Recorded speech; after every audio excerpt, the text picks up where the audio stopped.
Hello my dear students, welcome to this video. Hope you must be keeping up well in this lockdown.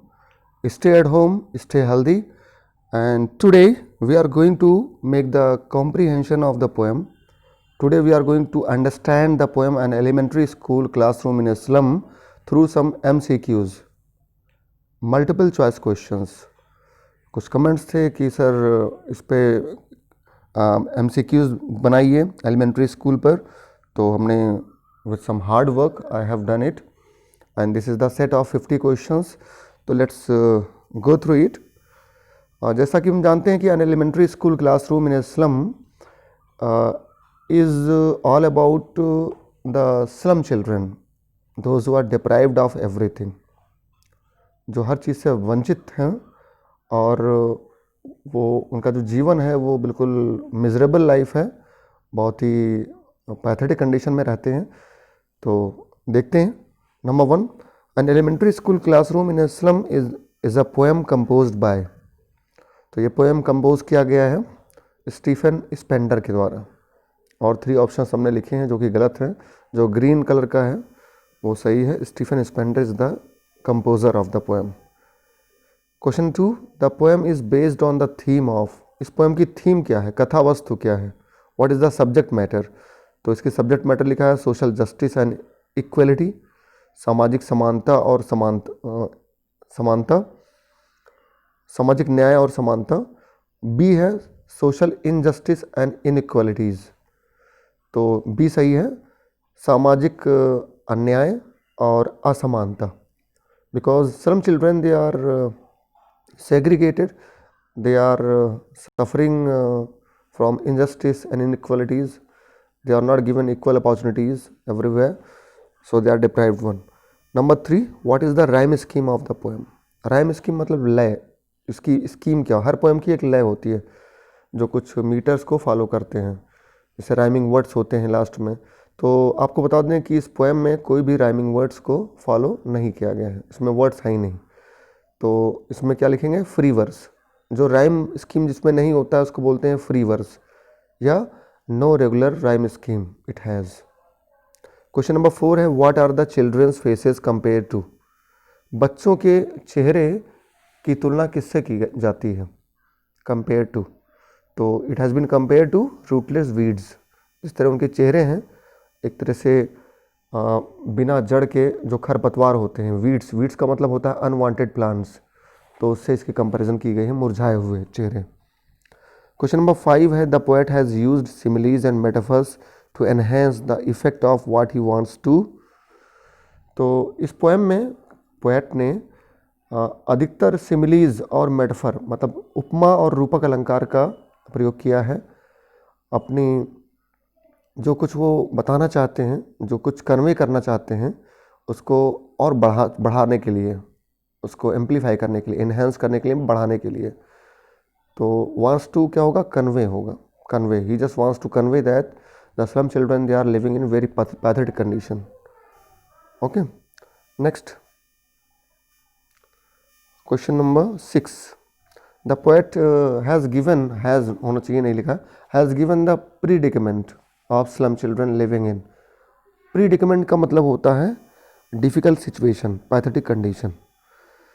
तो कवि ने, poet ने slum children की दयनीय स्थिति को बयां किया है, जो रह रहे हैं, कहाँ रह रहे हैं, कनाडा में, फ्रांस में और Tyrol and Austrian Alpine province.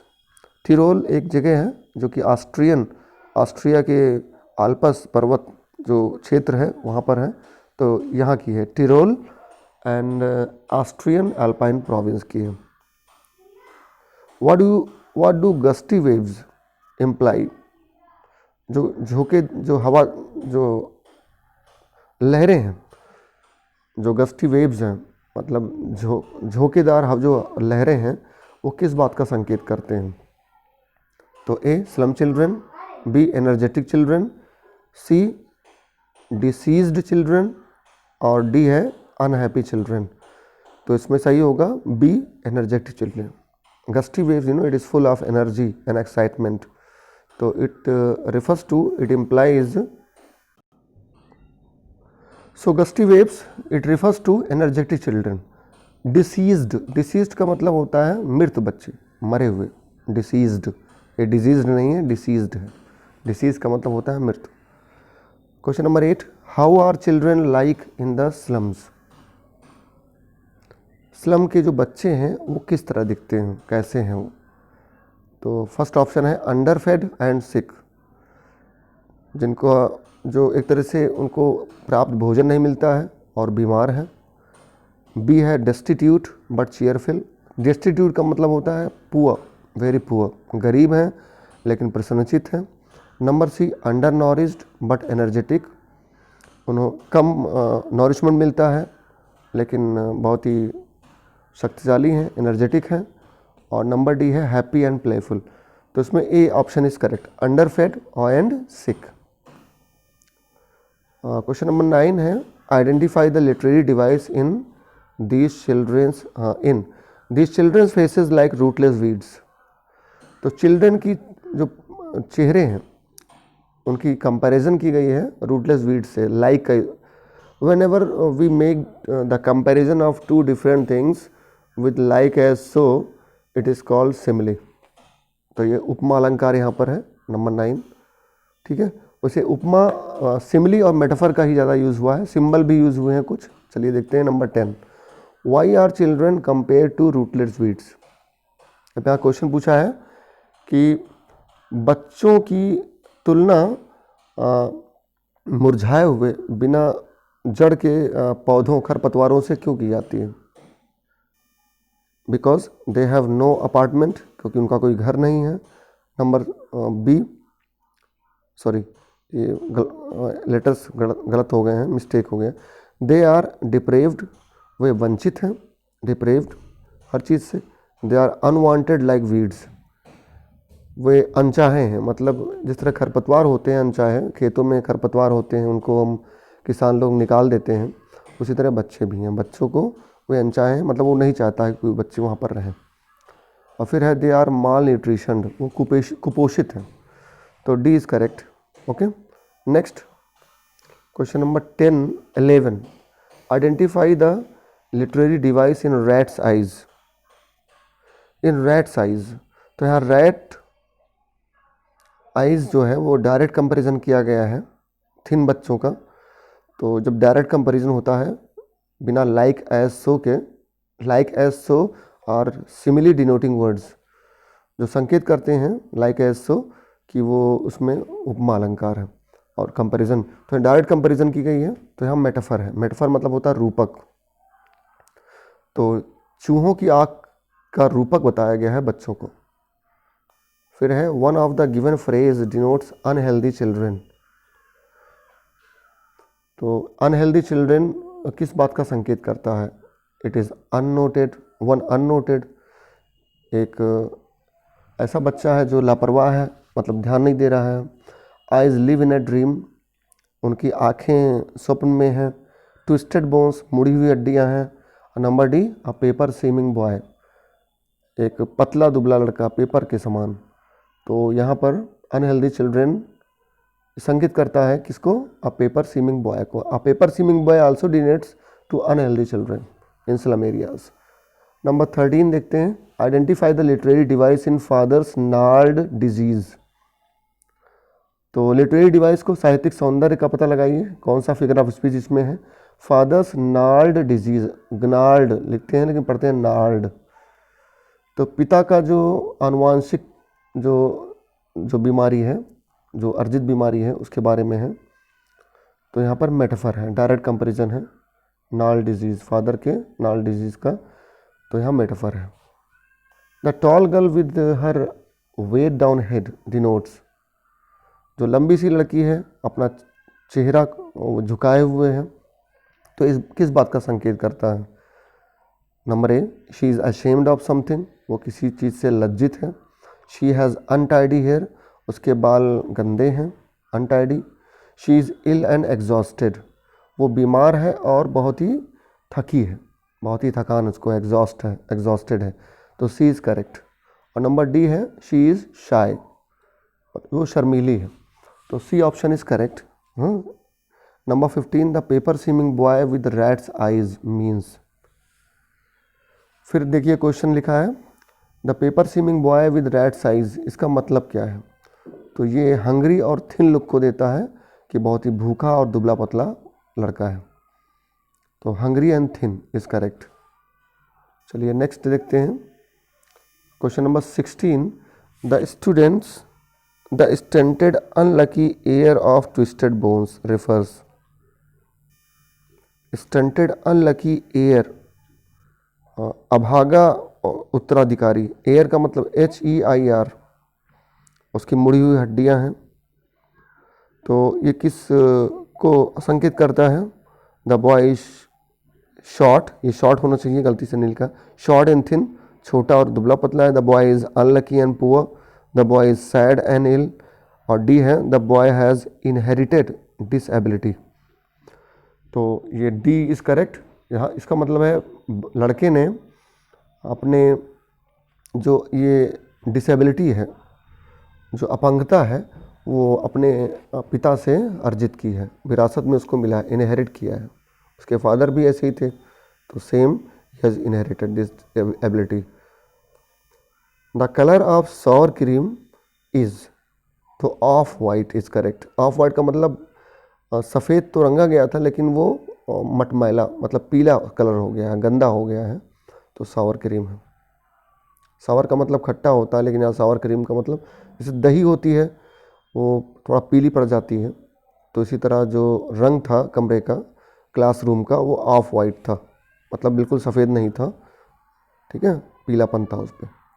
How do the classrooms look, वो कक्षाएँ कैसी लगती थी, कैसी लगती हैं? फर्स्ट ऑप्शन है टेम्पल ऑफ लर्निंग, वो शिक्षा का मंदिर है।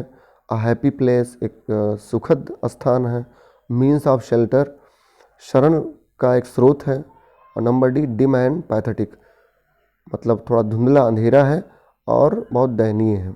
तो dim and pathetic is the correct option. Number 19 who sits at the back of the class, कक्षा में सबसे पीछे कौन बैठा हुआ है?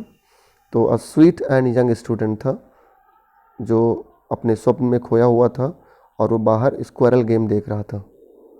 अ paper seeming boy, a tall girl and idle boy, एक सुस्त बालक। तो इसमें option A is correct. Question number 20 his eyes live in a dream, it implies, उसकी आँखें स्वप्न में थी, रहती हैं। तो इट इम्प्लाइज ये किस बात का संकेत करता है? To eat good food, to be a squirrel, to go out into the world, to see tireless valley. तो सी इज़ करेक्ट, क्योंकि जो बच्चे थे स्लम एरियाज़ के, they just wanted to go into the world, they wanted to see beautiful places and green field and all these. तो C is correct. 21 it is looking some blurred, okay, see 21 on sour cream walls donations, जो मटमैली जो पुताई थी दीवार की, donations, what does the term donations suggest here? Donation मतलब दान होता है। दान इस जो शब्द है डोनेशंस, क्या किस बात को इंगित करता है? तो स्कूल्स आर पुअरली इक्विप्ड, तो इस बात का संकेत करता है कि अच्छे से कलर्ड नहीं है और मतलब पीला है कलर, गंदा हो गया है। तो इस बात का संकेत करता है कि स्कूल्स आर पुअरली इक्विप्ड, जो स्कूल है वो बहुत ही ख़राब ढंग से वो सुसज्जित किया गया है, अच्छे से सज्जित नहीं। इक्विप मतलब होता सज्जित होना। बी ऑप्शन है स्कूल्स आर वेल इक्विप्ड, मतलब अच्छे से सुसज्जित है। स्कूल्स आर स्मॉल, स्कूल छोटे हैं। Schools are undertaken through donations, school दान से चलाया जाता है। तो A is correct. Number 22 what is the theme of the poem? तो इस पोएम का थीम क्या है, कथा वस्तु क्या है? वो है plight of the poor slum children. Plight का मतलब होता है बहुत ही बैड कंडीशन, है ना, मिजरेबल कंडीशन, प्लाइट। तो गरीब झुग्गी झोपड़ियों के जो बच्चे हैं उनकी बुरी दशा, यही इस पोएम की कथा वस्तु है, सब्जेक्ट मैटर है। प्रीडिकमेंट का मतलब भी होता है बुरी स्थिति, मतलब दयनीय स्थिति, प्रीडिकमेंट। यहाँ सी ऑप्शन है, प्रीडिकमेंट ऑफ डेस्टिट्यूट्स। डेस्टिट्यूट्स मतलब गरीबों की बुरी अवस्था, बुरी दशा। तो यहाँ बच्चों के बारे में है, तो स्लम चिल्ड्रन का होगा, plight of the poor slum children is correct. फिर है 23, the phrase bleak future. Bleak future मतलब होता है जो एम्प्टी फ्यूचर, मतलब भविष्य क्या हो, वो अदृश्य हो। It refers to what, future is painted with a fog. तो future is painted with the fog, इस तरह फॉग में कुछ दिखाई नहीं पड़ता है, वो शून्य होता है बिल्कुल। उसी तरह उनका जो फ्यूचर है, भविष्य है बच्चों का, वो भी शून्य है। What is the stunted boy reciting. जो पीड़ित बच्चा है वो किस बात को बयां कर रहा है, रिसाइट कर रहा है। His father's gnarled inherited disease. Gnarled मतलब होता है इनहेरिटेड, अपने पिता की जो द्वारा दिए गए जो बीमारियां हैं लाई गई, उसको विरासत में मिली हैं, उस बात को रिसाइट करता है, बताता है। 25 इंगित करता है, break o break open till they break the town. Break o break open till they break the town. What does the term break imply. Break शब्द का यहाँ पर किस बात को इंगित करता है, ब्रेक। तो यहाँ पर रेस्ट मतलब आराम नहीं है। सेस्टा का मतलब होता है जो दोपहर में आराम करते हैं। नंबर सी है, to break shackles of injustice. Shackles मतलब होता है सलाख, जो बेड़ियाँ होती हैं, मतलब जिससे आदमी जकड़ा जाता है। तो to break shackles of injustice, अन्याय के बेड़ियों को तोड़ना। कि slum children they are enslaved and they are under exploitation and injustice. तो एक तरह से टू ब्रेक, यहाँ ब्रेक का मतलब है to break shackles of injustice. और डी ऑप्शन है, to buttress the poor. Buttress का मतलब होता है सपोर्ट करना, समर्थन करना, गरीबों का समर्थन। तो ये भी नहीं होगा, सी इज करेक्ट। अब आते हैं नेक्स्ट क्वेश्चन पे। 50 क्वेश्चंस हैं ऑल टुगेदर। चलिए 26। अच्छा, break o break open till they break the town. To whom does they refer, मतलब दे, इसमें जो दे है वो किसको संकेत करता है। तो दे जो है वो रिफर करता है द अफ्लुएंट पीपल, मतलब धनाढ़ व्यक्तियों को, अमीर व्यक्ति लोगों को नहीं। Be the influential people like governor, teacher, visitor, inspector and all this people. तो उनके लिए है कि ये लोग कुछ करें इन गरीब बच्चों के लिए जो कि स्लम एरियाज़ में रहते हैं। इन्फ्लुएंशियल मतलब होता है प्रभावी, प्रभावशाली व्यक्ति, लोग, governor, teacher, inspector, visitors and all these people. तो इसमें B is correct. 27 the classroom walls have, जो कक्षा की जो दीवारें हैं, जो क्लासरूम की जो दीवार हैं उसमें क्या है। World map and beautiful valleys. B Shakespeare's picture, dome and valley, only world map. और D Shakespeare's picture, dome, Tyrolese valley and world map. तो D is correct, all these things it was put on the wall. और dome का मतलब होता है गुंबद, गुंबदाकार जो घर होते हैं, राउंड स्ट्रक्चर। जो tireless valley, beautiful valley it is of Austria. World map, संसार का जो मैप है। Question number 28, what does the map represent. Map किस बात को इंगित करता है। मैप इंगित करता है रिच एंड पावरफुल वर्ल्ड को, मतलब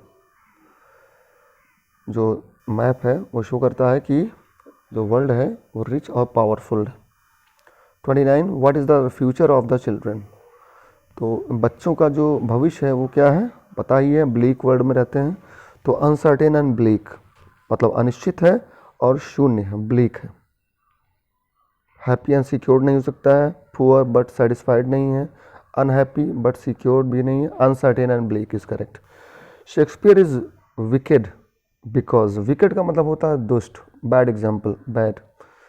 तो शेक्सपियर बुरा है क्योंकि he has no relevance with slum children, क्योंकि शेक्सपियर का उन स्लम चिल्ड्रन से कोई भी प्रासंगिकता नहीं है। प्रासंगिकता मतलब होता है mail.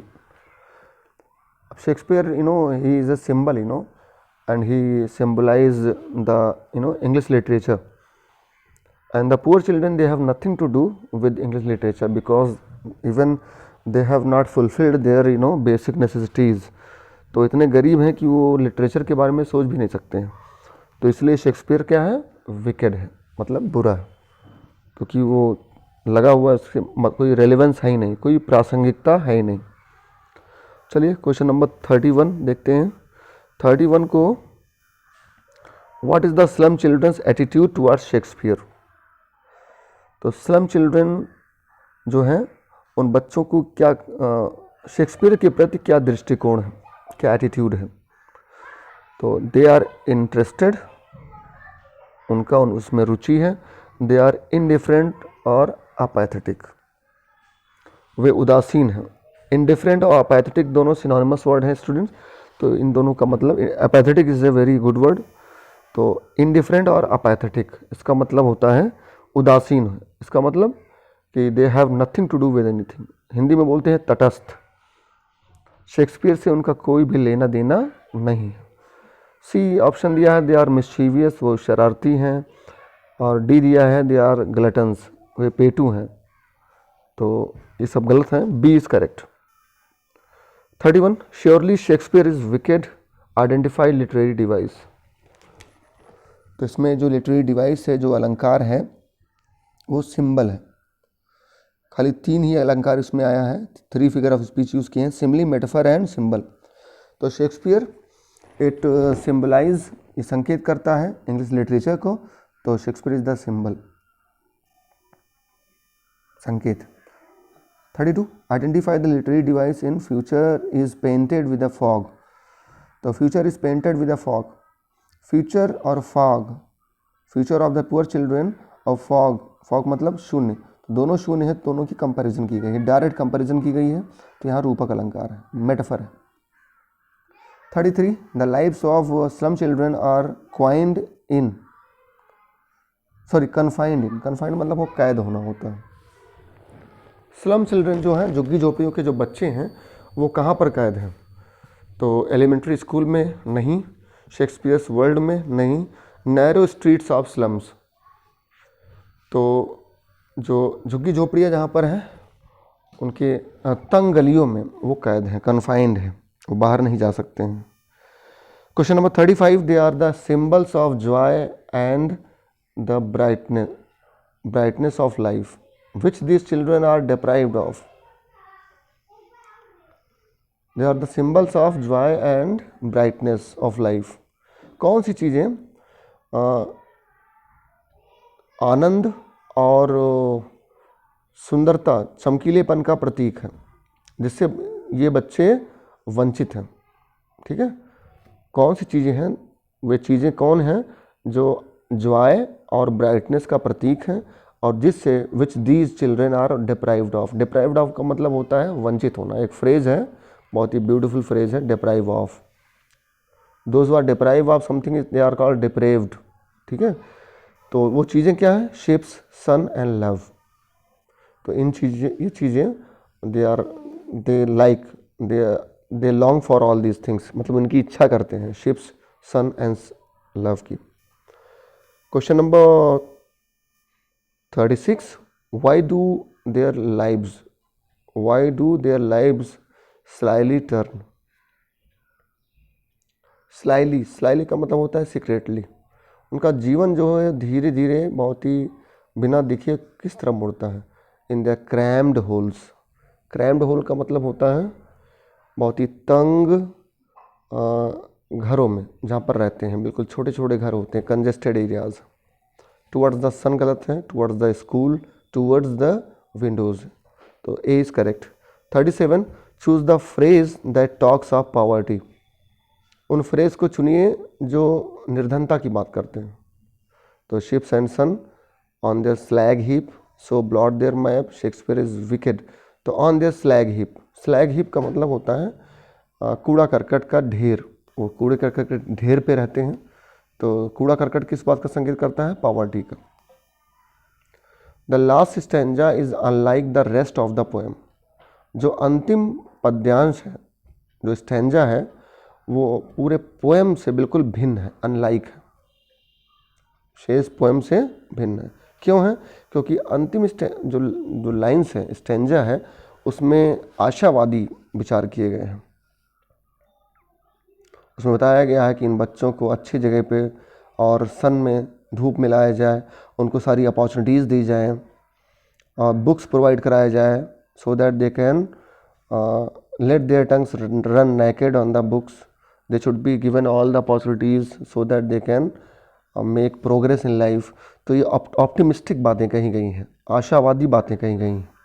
39, identify the literary device in lead sky, शीशे का आसमान। तो लेड स्काई, लेड स्काई बताया गया है, तो यहाँ पर भी डायरेक्ट कंपैरिजन है, मेटाफर है। ऐसा वातावरण जो कभी चेंज ना हो, शीशे का बिल्कुल वातावरण, स्काई। तो ठीक है। Next 40, identify the literary device in spectacles of steel, spectacles of steel. तो यहाँ पर भी मेटाफर है, स्टील का स्पेक्टेकल्स मतलब चश्मा। Question number 41, who can bring about hope for the slum children. Bring about बहुत ही ब्यूटीफुल फ्रेज है। ब्रिंग अबाउट का मतलब होता है काज टू हैपन, जिस कारण हो कोई चीज़। तो कौन लोग हैं जो स्लम चिल्ड्रन मतलब के जीवन में एक आशा की किरण, वो आशा ला सकते हैं? तो school masters, Shakespeare, governor, inspector and visitor. तो C option is correct, governor, inspector and visitor is correct, because they are responsible people in society and they can make big changes and big changes in the life of slum children. 42, identify the literary device in like catacombs. तो जहाँ रहते हैं उसकी comparison की गई है कैटाकोम्ब से। कैटाकोम्ब means होता है अंडरग्राउंड ग्रेव, कब्र। तो यहाँ पर लाइक से कंपैरिजन की गई है, तो दिस इज सिमली, सिमली उपमा अलंकार। Identify the literary device in whose language is the sun. धूप मतलब सूर्य जिनकी भाषा हो। तो मेटाफर यहाँ पर है, लैंग्वेज और सन की डायरेक्ट कंपैरिजन की गई है। Slums as big as doom, doom का मतलब होता है महाप्रलय, मतलब अल्टीमेट अटर डिस्ट्रक्शन। तो स्लम की कंपैरिजन की गई है डूम से, मतलब अटर डिस्ट्रक्शन से, तबाही से। तो यहाँ पर भी क्या है, एज यूज किया गया है, simile. History theirs whose language is the sun, it means that those who have power and confidence in speech to influence others can create. तो history theirs whose language is the sun, इस phrase का जो मतलब है वो ये है कि जिसके पास शक्ति है और आत्मविश्वास है और वो बोल सकते हैं, लिख सकते हैं चीज़ों को, और जो लोग अन्य लोगों को प्रभावित कर सकते हैं, वही इतिहास रचते हैं। History is correct one. Okay. Next, who are unlucky heir. Heir का मतलब होता है उत्तराधिकारी, डिसेंडेंट, हमने एक वर्ड और लिख दिया है। सक्सेसर का मतलब भी होता है एयर। तो who are unlucky heir descendant in the poem. तो the diseased boy, diseased, disease का मतलब होता है बीमार लड़के। एक डिसीज्ड होता है, डिसीज का मतलब मृत होता है, और ये डिजीज्ड है, डिजीज का मतलब होता है बीमार। क्वेश्चन नंबर 47 है, what do the slum children crave for. Crave for का मतलब होता है लालायित होना, इच्छुक होना। तो वो स्लम चिल्ड्रन जो है वो किस चीज़ के इच्छुक हैं? Open world, reverse, keeps, starry sky. Open world मतलब खुली दुनिया, क्योंकि वो कंजेस्टेड एरियाज में रहते हैं, तो खुली दुनिया चाहिए नहीं। रिवर्स और केप्स, रिवर्स मीन्स नदियाँ, और केप्स मतलब होता है ऐसी ज़मीन जो तीन तरफ से वाटर बॉडीज से घिरी हो, जैसे Cape of Good Hope, Cape Town है ना, तो केप जाना चाहते हैं, मतलब सी बीचेस जाना चाहते हैं। स्टैरी का मतलब होता है तारों वाला आकाश। तो सही बात यह है कि ये सब ब्यूटीफुल चीज़ें हैं, तो उनको उनकी इच्छा सारी चीज़ों की है, all of the above. 48 whom does the poet make appeal for the welfare of the slum children? Poet इस पोएम में स्लम चिल्ड्रन की भलाई के लिए, कल्याण के लिए किन लोगों से अपील करता है? तो उसमें गवर्नर, इंस्पेक्टर और विजिटर, इसमें डी सही होगा, ऑल ऑफ द अबव। तो these are the responsible people in society, so he is making an appeal to these people. All of the above means governor, inspector and visitors. 49 let their tongues run naked means, इसका मतलब ये हुआ to make them illiterate, उन्हें निरक्षर बनाना नहीं, to make them rich, उन्हें धनी बनाना नहीं, to provide all opportunities of education, उन्हें शिक्षा के सारे अवसर प्रदान करना। तो सी इज करेक्ट, बच्चों को शिक्षा के, जो स्लम चिल्ड्रन हैं उनको शिक्षा के सारे अवसर प्रदान करना, इसका मतलब है let their tongues run naked, इसका मतलब to provide them all opportunities of education. 50 last what type of students will create history, किस तरह के स्टूडेंट्स इतिहास रचेंगे? तो पहला है इंट्रोवर्ट, इंट्रोवर्ट मतलब होता है अंतर्मुखी, जो किसी से बात ना करते हो। एक्सट्रोवर्ट, जो बहिर्मुखी हो, सबसे बात करते हो, सबको फ्रेंड बनाते हो। एम्बीडेक्स्टर, एम्बीडेक्स्टर का मतलब होता है जो व्यक्ति कुशलता से दोनों हाथों से काम कर सके, दोनों हाथों से लिख सके, दो कुछ भी कर सके, दोनों हाथ उसके कुशल हो। और डी है powerful and confident in speech, तो डी इज करेक्ट ओनली, जो शक्तिशाली हैं और जिनमें पढ़ने और लिखने की आत्मविश्वास है। तो that's it for the video, hope you must have enjoyed it and I request you motivate me liking the video and subscribing it, and will be coming soon with new videos. Thank you, have a nice time.